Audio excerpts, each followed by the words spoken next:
RCR, la red que comunica y une al Perú.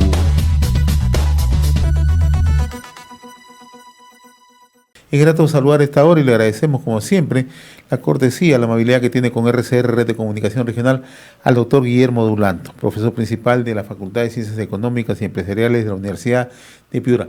Qué gusto saludarlo, doctor Dulanto, muy amable. Hola José, ¿cómo estás? Buenos días.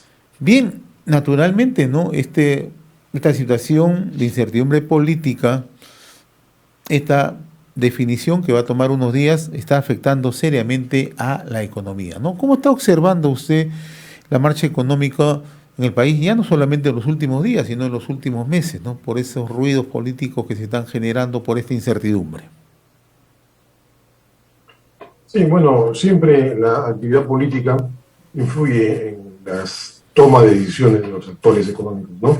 Sobre todo en temas de inversión privada, en temas de gasto, digamos, que tiene el Estado, ¿no? Entonces, yo creo que hace meses ya tenemos una incertidumbre.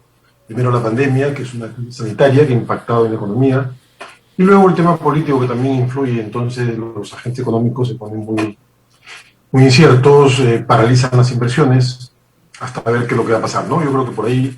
Y el otro efecto rápido es en el tipo de cambio, ¿no? La gente comienza a refugiarse en algún medio más seguro, que es el dólar, ¿no? Ahora, usted mencionaba hace unos momentos que uno de estos factores influye directamente en el tema de las inversiones, ¿no? Y para que entiendan nuestros oyentes que nos están escuchando en distintos puntos del país, ¿no? ¿Cuánto afecta a las inversiones, ¿no? Sobre todo el hecho de que las calificadoras de riesgo están a la espera de qué acciones va a emprender o podría emprender un nuevo gobierno, ¿no? Y mientras tanto esto se encuentra paralizado y sin ninguna proyección hacia adelante, ¿no? Sí, es cierto. Lamentablemente, sobre todo una de las candidaturas, que es la que está primera en las encuestas, como tú bien has dicho, ahora están todavía en el proceso de evaluación y de impugnaciones, todo esto, no tenemos todavía un ganador o una ganadora, pero el que va primero, el movimiento de él no presentó un plan económico al menos coherente, ¿no? A última hora han sacado a Pedro Franklin, por ejemplo, para que esté a cargo del tema económico, pero al parecer todavía no es muy creíble digamos, ese puesto que tiene Pedro Franklin.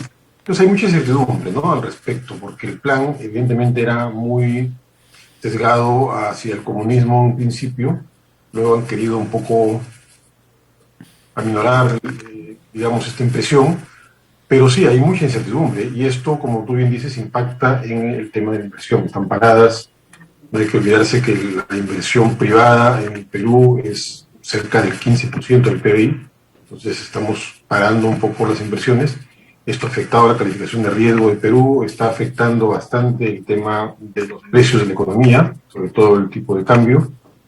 Entonces, yo creo que mientras más rápido digamos, se establezca quién es el ganador, y mientras más rápido este ganador o ganadora pongan un ministro de Economía o digan quién va a ser ministro de Economía, sería lo ideal, ¿no?, para ver por dónde va a ir el tema económico.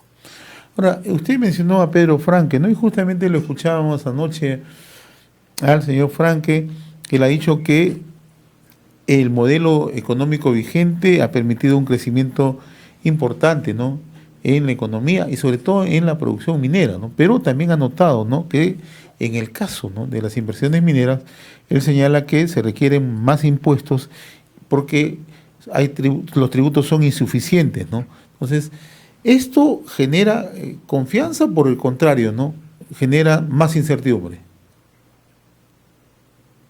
Sí, yo creo que los análisis generalmente, muchos análisis a veces, muchos diagnósticos son acertados, digamos, ¿no? Por ejemplo, yo detecto que hay pobreza en el Perú, es cierto, es un buen diagnóstico, que hay heterogeneidad territorial, más que la diferencia vertical de ingresos entre segmentos A, B y C, y D y E en el Perú. Creo que el mayor problema que tiene el Perú es la heterogeneidad territorial que tiene. Es decir, hay territorios que no tienen actividad económica y hay territorios que tienen una actividad económica, digamos, normal. Entonces, esos diagnósticos son acertados, ¿no? Hay que hacer algo al respecto. Yo creo que lo que fallan es en la identificación de causas. Entonces, identifican la causa, por ejemplo, como en el caso de Pedro Franque, identifica la causa que las empresas mineras no pagan muchos impuestos y por lo tanto el Estado no tiene dinero, y con eso se va a hacer obra pública si es que se aumenta el impuesto. Como la causa es esa, entonces la solución que plantea es coherente con su causa. Yo creo que la causa de las diferencias en el Perú no va mucho por ahí, sino van mucho por la ineficiencia del Estado. El Estado peruano tampoco es que tenga mucho dinero, es un país que produce 300.000 millones de dólares aproximadamente, más o menos de acuerdo a la fuente, y 15% de eso aproximadamente es ingreso para el Estado. Entonces, no es que tengamos una gran cantidad, ¿no? Nuestro presupuesto es 180.000 millones de soles al año. Entonces, sin embargo, ese dinero no es bien utilizado, de manera que el Estado no llega a las zonas más pobres. Yo creo que más bien esa es la causa de la heterogeneidad territorial, que el dinero se concentra en alguna zona del país y por ineficiencia no llega a otras. Entonces, si esa fuera la causa, yo creo que la solución no va por el tema de poner más impuestos, sino va por el tema de reestructurar el Estado. Es lo que vengo diciendo hace mucho tiempo, no lo veo en la agenda de los políticos, no la veo en la agenda económica incluso. El tema de la reforma del Estado. Yo no puedo hacer nada en un país, por ejemplo, supongamos que gane Castillo, que ya se le nombre presidente de la República, no va a poder cumplir lo que promete con el Estado actual que tiene, que es un paquidermo total, o sea, hay que hacer una reestructuración total del Estado. Entonces yo creo que por ahí va un poco la causa y por ahí iría un poco la solución del problema, ¿no? Más que por poner impuestos a ciertas actividades, que por cierto también se puede revisar todo, no hay que cerrarse. El que maneja la economía tiene que ver diferentes opciones, pero tiene que atacar el problema principal. Si yo le pongo impuestos a las mineras y el Estado tiene más ingresos, pues nuevamente vamos a estar en un problema. No gasta bien, no va a poder ejecutar bien, va a haber ineficiencia en el gasto y vamos a continuar lo mismo, ¿no? Estamos dialogando con el doctor Guillermo Dulanto, él es profesor principal de la Facultad de Ciencias Económicas y Empresariales de la Universidad de Piura. Usted, en las oportunidades que hemos conversado, en efecto, ha sido bastante enfático en la necesidad de una reforma del Estado. ¿Cuáles son las razones por las que en el Perú no se emprende una reforma del Estado, ¿no? Y uno de estos temas tiene que ver justamente con lo que usted mencionaba, ¿no? La ineficiencia en la gestión, la ineficiencia en el gasto, la falta de una estructura, ¿no? De cómo se maneja el Estado, ¿no? Sí, yo creo que eso, para comenzar, es una decisión política, ¿no? Es una decisión política que tiene que tomar el Poder Ejecutivo y el Poder Legislativo, porque es un tema de Estado esto, ¿no? No es un tema de un gobierno, es un tema de Estado. El Estado peruano ha colapsado en los últimos 30, 40 años debido a que el ingreso al sector público no ha sido por méritos, por concursos públicos transparentes, ha sido por generalmente favores políticos, y esto ha llenado el Estado de personal que no era el más idóneo, ¿no? Salvo honrosas excepciones, ¿no? He trabajado en el Estado y he conocido brillantes profesionales, pero en general, en promedio, el gran promedio, digamos, del personal, no es el idóneo para las labores. Y ahí comienza un gran problema. Luego el tema de la normatividad que se ha ido poniendo para evitar la corrupción, que por cierto no la ha evitado tampoco, no ha podido evitarla, y sin embargo ha establecido una serie de procedimientos engorrosos y el funcionario público con un sueldo fijo, trabaje o no trabaje, evidentemente no quiere meterse en problemas porque por cualquier cosa que haga entra en un proceso administrativo y hasta penal incluso a veces, ¿no? Entonces, con esa, digamos, con esos incentivos, como decimos en España, con ese tipo de incentivos, la labor del Estado peruano ha ido decayendo progresivamente. Y no es solamente un problema del nivel regional o local, ¿no?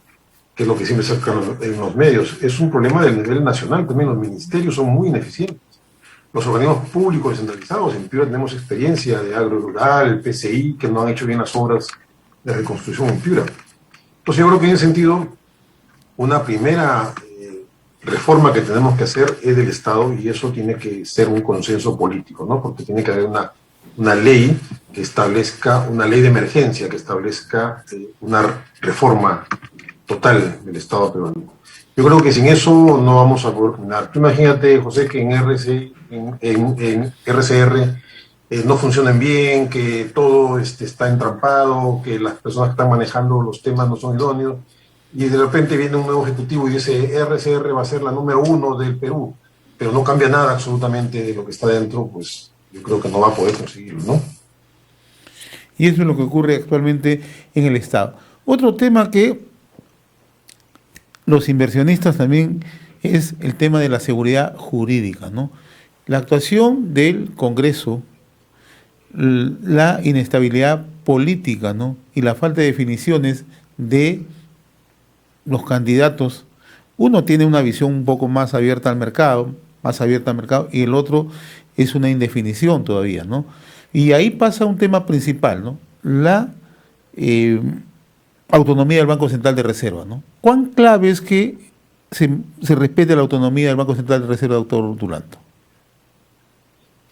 Es un tema, creo, ya de consenso en el país, ¿no? Salvo excepciones, no sé, ojalá que no existan o que cambien estas posibles excepciones que no tienen una autonomía de cierre, ¿no? Porque en el Perú hemos pasado una hiperinflación debido justamente a una excesiva emisión monetaria para financiar deuda. El primer gobierno de García, aunque para ser justos también era un tema internacional por exceso de dólares en el mundo, ¿no? En ese momento, en la década de los 80. Pero igual financió deuda de su primer gobierno, en la que quería hacer muchas cosas a la vez. Y esa emisión de manera indiscriminada de la masa monetaria provocó una hiperinflación en su momento, ¿no? De manera que nosotros estamos casi curados del tema. En los últimos 30 años el Banco Central ha mantenido un rango de inflación anunciando cuánto va a ser la inflación máxima, ha tratado de hacer lo imposible para que esa inflación no supere ese rango, de manera que los agentes económicos tengan una seguridad y no se generen expectativas. Nosotros, a pesar de haber pasado casi 30 años o más de 30 años de la hiperinflación, tenemos todavía agentes muy sensibles a la especulación. Aquí en el Perú apenas sube 1 o 2 puntos la inflación y la gente ya comienza a especular. Los comerciantes comienzan a guardar la mercadería, a subir el precio y es como si echaran gasolina a un pequeño fuego, ¿no? Por eso, de esa manera, el Banco Central lo que trata es de cortar las expectativas de raíz y establece un rango meta. Y para esto, obviamente, cumple. Entonces, si nosotros quitamos esta autonomía al Banco Central, podría existir la posibilidad, no digo que seguro, pero podría existir la posibilidad de que el Ejecutivo comience a manejar y a solicitar una emisión mayor para financiar obras o gasto público que quiera hacer, ¿no? Entonces yo creo que esto es vital. Ya por lo menos uno de los voceros económicos del Partido Castillo ha dicho que se va a mantener, pero por ahí leí que salió una congresista de este partido que lo que él había dicho no era del partido. Por lo tanto ya crea una cierta incertidumbre, ¿no? Esto tendría que elucidarse muy claro.